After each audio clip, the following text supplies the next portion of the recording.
Welcome to Generous Impact. This is Bret Brummitt. And my name is Amanda Brummitt. We are joined today by Marshay Love, Partnership Manager with Rise Against Hunger.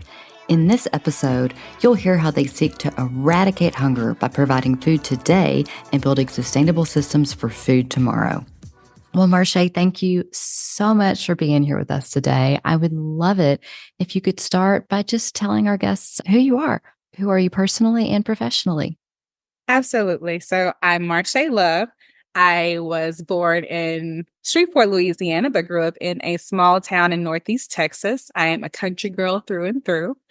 I went to Hendrix College in Conway, Arkansas, got my degree in psychology there, moved to Dallas in 2010, and started working in mental health, and realized that a great population of people in mental health had also a criminal background as well. And so I just slightly made that transition over and became a probation officer. I was a probation officer for 10 years with Dallas County, and I enjoyed the work. I enjoyed helping people, but I think it was definitely time to make my mark in a different location, in a different organization as well. And so I moved over to Rise Against Hunger in 2023 full time. I had started with them in 21 as a event coordinator, and I have been loving my life since then. I now have time for the pleasures of playing volleyball, coaching volleyball. I get to garden more and play with my dog Popcorn. So I'm really enjoying getting to know more about myself without the confinement of brick walls around me. So which Northeast Texas town locale did you grow up in? I grew up in Bivens, Texas. I have not sure where that is. Are you familiar with Atlanta, Texas? Yes. Okay, so Bivens is about 10 minutes one direction. I couldn't even tell you which direction from Atlanta. I'd say southwest. Yeah. Now, the insurance world has gotten me driving in most places across the state of Texas at some point in time in my career. So I'm like, I'm sure I've been around there at some point. Most of the time, people said they've been on 30 at any point. They've seen the sign for Texarkana, New Boston. Atlanta is sometimes a little bit adjacent to that if they've gone through like 59 from Houston. So some people are familiar with the part of Texas, but not very many. So a lot of times I'm just saying Texarkana, Texas. Yeah, I understand that too. I mean, I have to admit, I grew up in East Texas, in between like Lindell and Red Springs, kind of by Tyler State Park, and I didn't even know Bivens until I know Atlanta. When you said not Atlanta, many people have heard of Atlanta, Texas, and especially when I go to like Georgia, and I'm saying, "Oh, well, I'm from Atlanta," and they're like, "Well, you're in Atlanta." No, not this Atlanta. The really small one. The really small. Yeah, the really tiny one. Like if you close your eyes for a nap, you've already missed it. Yeah. Well, you kind of laid a little bit of the background about moving from probation officer into nonprofit world. Mm-hmm. But give me a little more, what drew you into Rise Against Hunger, and why was that the fit that worked so well for you? Yeah. So in 2020, when we were going through our pandemic, I started looking for just another reason to, I shouldn't say live, but I'm going to say another reason to live, another way to make an impact when we were already being impacted by something so global already. And so then in 2021, I found Rise Against Hunger. They were looking for a part-time event coordinator, and I applied, I got the position. I worked my very first event, and I believe that event was in Rockwall, Texas. And it was an amazing event. I was engaged with so many different volunteers who were just excited to be there. And I'd never seen the amount of people volunteering with just complete joy on their face, every single person. And I knew that this was something that I needed to get involved in a little bit more. I knew this was something that I need to learn more about. And from there, that was my first event working as part-time. From there, I knew this is full-time. I want to make this full-time. And it wasn't until 2023 when that position became available that I was able to make that full transition over to Rise Against Hunger to really make a difference in the world of food hunger, and just making sure that those who are not fortunate enough to even know that there are organizations like this that do exist, maybe putting them in front of it now so that they can make an impact as well. So were you working full-time still as probation officer and part-time at that point? I was. And I will Oh my tell you, the goodness. moment that I realized that Rise Against Hunger is where I wanted to be was when I had gotten to the point of I would take vacation days just to be at Rise Against Hunger. Because that's where I wanted to be. That's where my heart was at. That's where my mind, my soul, every part of me wanted to be there. And that's when I really knew, like, I need to go full time here. That's so amazing. And so nice to have that kind of certainty and just self-awareness too. Yeah, it was. And honestly, the way that everything kind of just fell in place for me to get the job full time was amazing. I knew it was nothing but touched by God. And so I just had to continue to carry out that journey. Well, I'm glad you listened and Me dove too. in to Rise Against Hunger. So let's get into the details of what you guys do. Your mission is nothing short of ambitious. You want to end hunger. Mhm. And you guys do this through both immediate nourishment for people in need, but also you guys work on long-term sustainable food sources. Can you tell us how you guys meet both those immediate needs, but also the bigger long-term? Absolutely. So Rise Against Hunger is a international nonprofit organization with the mission to grow a global movement to end hunger by empowering communities, nourishing lives, and also responding to emergencies. With as many as 783 million people, that's almost 10% of the world's population facing hunger, Rise Against Hunger has been able to predominantly work in remote last mile communities within hunger pockets designated serious or higher by the Global Hunger Index. So, because of food insecurity being disproportionate in those areas, we have been able to go into these locations and also help fight their food insecurity. In 2022, over 33% of adults living in rural areas globally faced food insecurity. It's an amazing number. Our pathways to end hunger, nourishing lives, empowering communities, and responding to emergencies while also growing the movement work to provide both immediate nourishment to those facing hunger today and sustainable solutions that will lift the entire communities for years to come.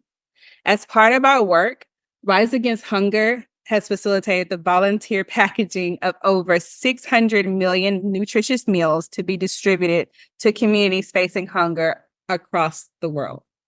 And so We also work, say it again. are those the packets you guys have on your website that you guys Yes, are those are those volunteer little meal packing? bags. So one of those meal bags will feed six. It's a serving size for six. Yes. And as part of our work, we also work alongside local leaders to implement sustainable agriculture and income generating projects that support communities' long term food security. So we're not just there to temporarily drop off a meal. We actually have people on the ground in these locations helping our partners and our communities to reach sustainability with themselves. Every year, we serve millions of people facing hunger in countries across the world. In 2023 alone, we were able to impact 3.6 million lives and serve 37 countries. Wow. Yeah. Yeah. So this includes providing urgent meals to people in schools, health centers, and community settings, implementing sustainable agriculture and income generating projects, as well as providing food and other critical assistance to people affected by crises and many more. How does a group come up with such like from thinking about the sustainability and working with the agriculture in the different regions? Like, how do you guys manage to, I guess, find the unique solutions and also correlate the lessons learned region to region? So our programs team really deals well with our in-country partners, making sure that we're able to create sustainable programs, but also not just create them, but see them through to the end. Really cool. And have y'all found, you talk about creating like the job part around the agriculture, is how big of an impact is do y'all focus on that? As far as Like create, encouraging, yeah, go ahead. encouraging the new jobs around building food.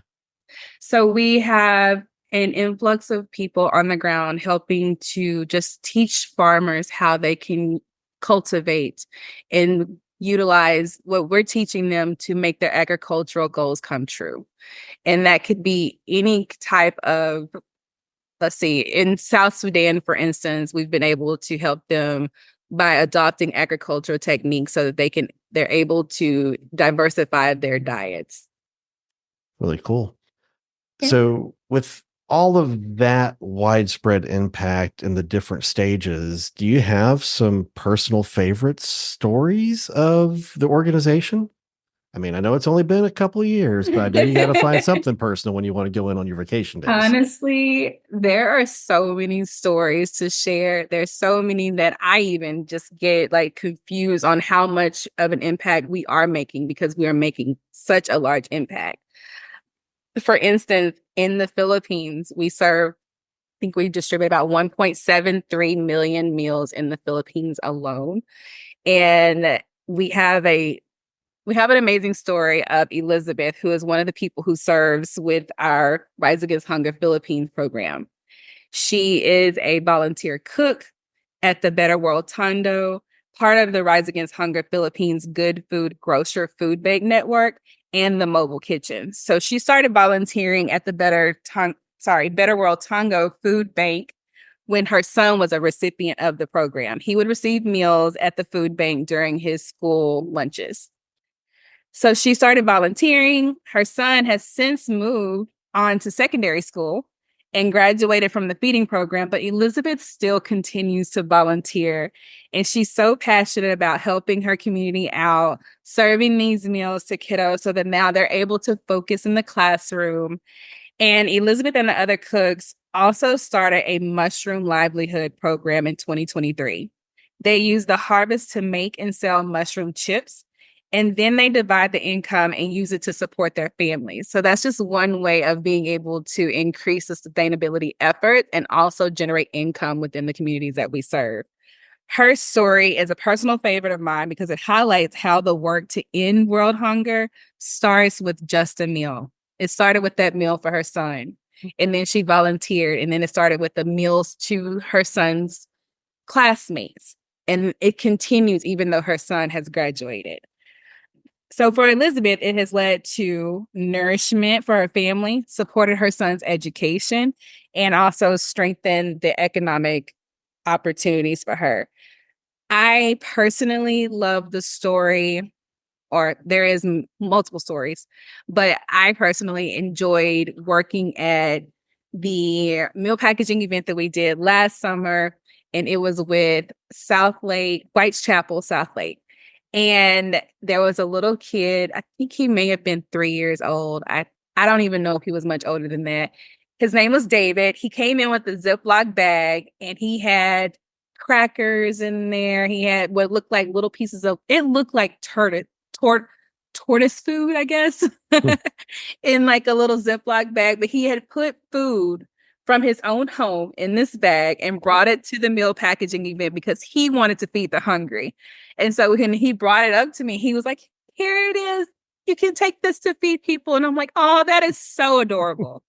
But just knowing that through a meal packaging event or an experience with Rise Against Hunger, that this little kid was able to put that people need food. I have food. Let me give to people. For him at 3, being able to put that together is already a big portion of our mission, which is growing the movement. Yeah. That So, starts that legacy of giving back. Exactly. yeah. And I'm real curious about the distribution. I'm sure it looks different in different areas. I mean, for Elizabeth's story, going from the food at schools, but what are the different Mhm. ways you guys distribute the food locally? So we have like I said, our programs team deals with our global partners in these countries that we serve. And so they determine who's in need. And then they work that out logistically to make sure that we are making sure that all of our meals are going to communities that need them. Got it. Okay. I was just curious. I was trying to envision getting to the end. That explains a lot. So it helps me Yeah, visualize what sometimes happens. Yeah. Sometimes it takes them a while to get the meals. Like I know that one of our shipments had been sitting for like a month. Sometimes it does take a while just because of logistically getting those meals to the community. They're in the country now, but then getting them to the community that they need to be in sometimes tends to be a little bit more of a hassle, but we are able to overcome all of those obstacles and still get these meals over to our communities that we serve. Yeah. And Marsha, you mentioned South Sudan, which Brett and I both have a huge heart for. We went last year and we're actually headed back next year. Mhm. You know, hunger is just one of the things that Rise Against Hunger has to battle there to even get in and provide food. You've got active conflict going on. DRC is another great example. I saw you guys serve there. Yes. So, how do you guys go from the immediate nourishment to creating, like you mentioned, the sustainable farming in South Sudan in places with so much instability? How do you go about that? And thank you for doing it, by the way. Absolutely. So, through all of our programs, including those in conflict areas, we work alongside in country partners.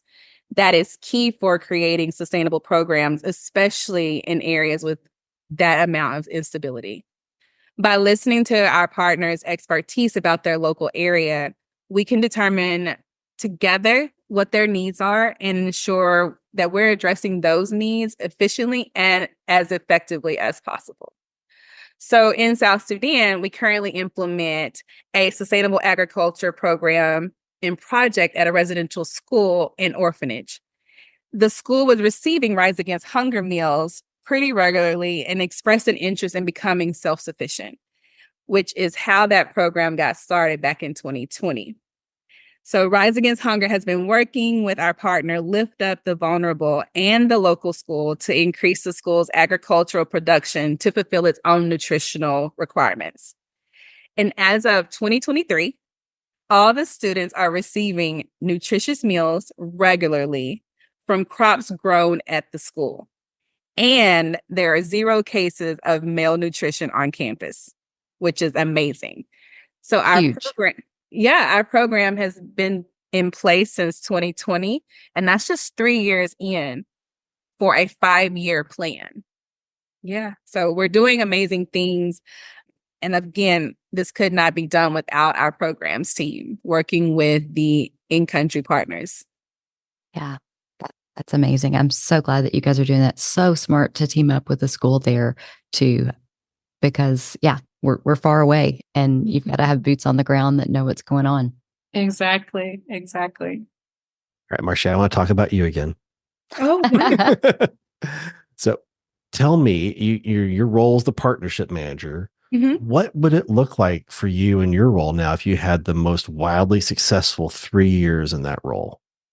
Oh, for one, someone else would be doing this. Just kidding. But no, wildly successful, it would be we have now touched over 1 million lives, just Dallas alone. That Right. would be ideal. Last year in 2023, we were able to engage 7,200 volunteers and package about 1.1 million meals. I would say in 3 years, my hope is that we would double that.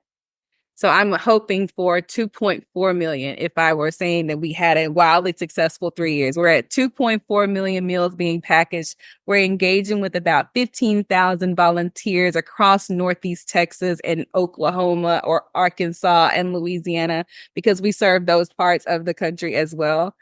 And then also just increase community engagement. People are now more familiar with the name Rise Against Hunger. Companies coming into the area are more familiar with service projects that will lead them to Rise Against Hunger. So whether the companies are looking for volunteer opportunities or they're looking to just give back themselves, they can make that connection and be like, oh, I've heard about Rise Against Hunger. That's what I would think would be a completely successful 3 years is that more people are familiar with Rise Against Hunger and engaging with Rise Against Hunger to make an impact with Rise Against Hunger. And does that mean a 1-for-1 growth and impact for the organization of the recipients, or is that exponential? Exponential. Ah, We're we're going towards ending world hunger. We have our on our side of our trucks that says end world hunger by 2030. And so we are optimistically ambitious in that goal. And I think that we definitely have a great plan to meet that goal, or at least get very close to it. Yeah, it's going to be, I want you to meet that goal. And I want you to have that I want successful us to 3 years. that means that I won't have a job, but I want us to meet that goal. Yeah. Generous benefits will find you a home if you end hunger. Yes. Yes. So, on the awareness, I love that that's part of your goal. You know, before we connected through the Coppell Chamber, I knew Rise Against Hunger. I had and I knew that you guys worked all over the world. I had no idea that you worked on a local level too, which was really exciting. And I think really important. We all have a heart for different things. And yeah, you know, some people want to give back right here locally. And so I think it's huge that you guys do both. Yeah, I mean, you can give back your time here locally, but just knowing that you're also making an impact globally. Mm-hmm. For sure. So, okay, you lined out the most wildly successful next 3 years. In general, what's next for Rise Against Hunger? Ooh, so Rise Against Hunger has a goal to exponentially expand our work, aiming to reach 30 million food insecure people annually by 2030. We aim to do so through our forward pathways, nourishing lives, empowering communities, responding to emergencies, and simply growing the movement. We are working with our in-country partners to address food insecurity by increasing the availability and access for food, especially through our school feeding programs, improving knowledge, skills, assets through sustainable agriculture projects that enable communities to address their own food security challenges and also work towards self-resilience and reliance, responding with food and other assistance to support people impacted by crises, and then also continuing to engage volunteers and donors in our mission to grow the movement to end hunger. Those all sound like incredible goals. Yeah, I'm excited about the future for Rise Against Hunger. We have our staff retreat coming up in next week. And we're going to be talking about like really getting into the depths of that strategic plan and what that looks like over the next few years. Because I mean, it's 2024 and we're talking about 2030, which is just 6 years away. Yeah. You're not planning, you're not getting there. Exactly.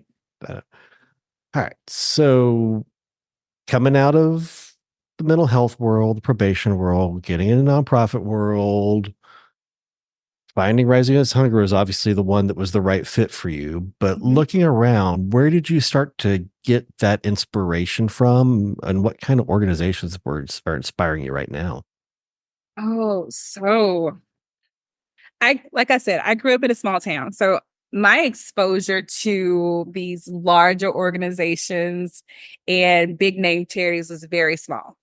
We had local community leaders who were really trying to engage with the community and just tackling those who were hungry in the area. Where I grew up, we had the Fine Arts Club.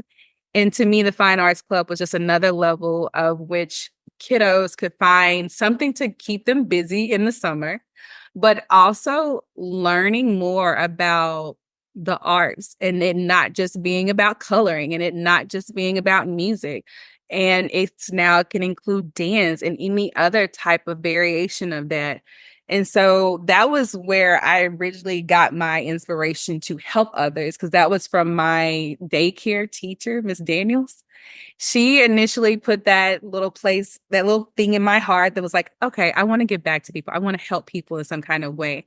But it wasn't until I moved to Dallas in 2010 that I really started to dig deeper into organizations and charities that really are doing some work to either help with mental health, whether it is polio, whether it is hunger, whether it is making sure that dogs are safe.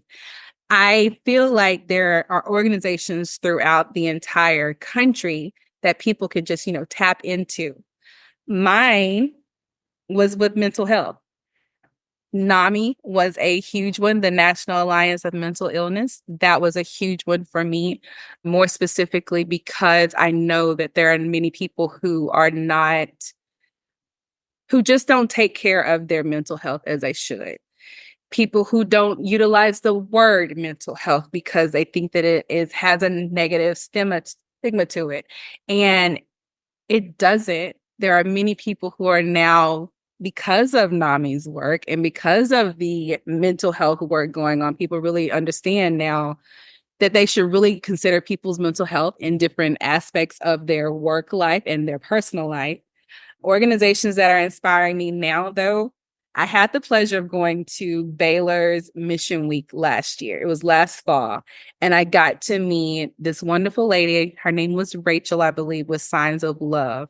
And this organization goes into different pockets of the world. I know they go into Honduras, and they help teach those who do not have language, who are also deaf, how to sign. And they do that utilizing stories of the Bible.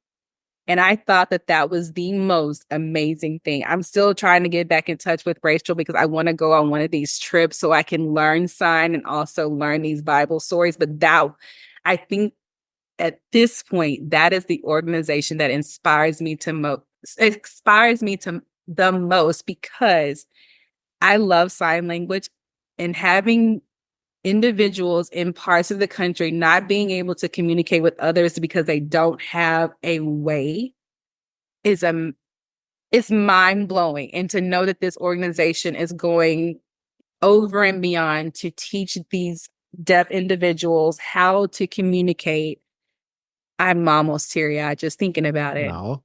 Yeah. Yeah. So that's what's inspiring me right now. That's amazing. Super amazing. And, just being isolated in any way, shape, or form, whether that's physically or even right beside the other person you can't communicate with, that's a huge impact. Mm-hmm. For So, sure. yeah. For sure. All right. Well, what can our community do for you and for Rise Against Hunger?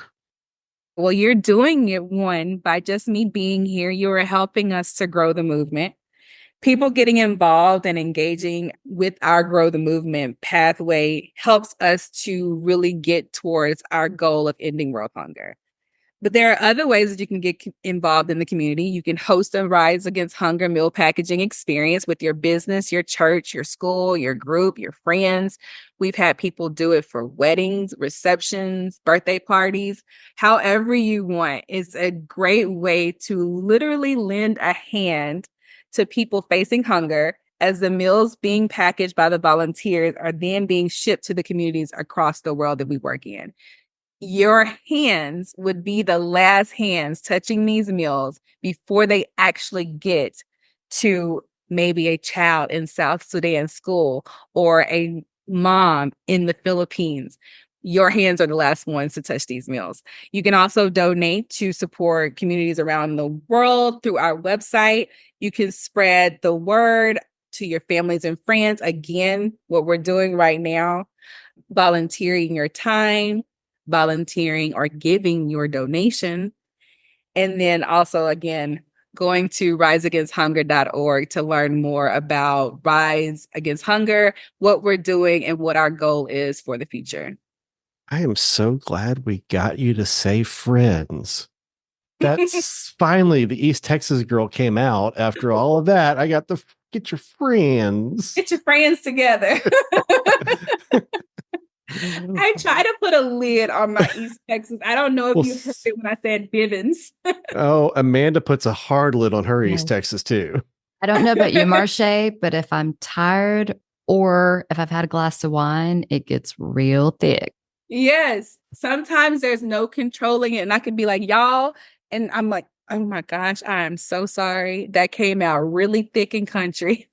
Right. Right. Well, thank you so much for joining us. And thank you so much for peeling back the curtain and letting us see behind this huge organization and for all your impact. We really thank you.